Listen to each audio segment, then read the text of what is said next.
High, আমি Mitali. Mitu underscore স্পিক্সের এক নতুন এপিসোড নিয়ে আপনাদের কাছে চলে এসেছি। আমি আজকে শান্তিনিকেতনে যাচ্ছি। শান্তিনিকেতনে মানে স্পেসিফিক্যালি আজকে সোনাঝুরি হাটে আপনাদেরকে নিয়ে যাব।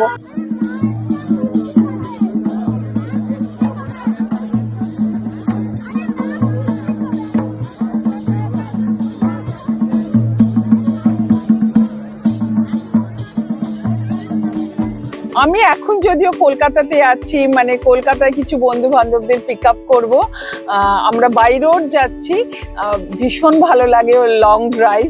আপনাদেরও নিশ্চয়ই অনেকের লং ড্রাইভ ভালো লাগে। তো চলুন।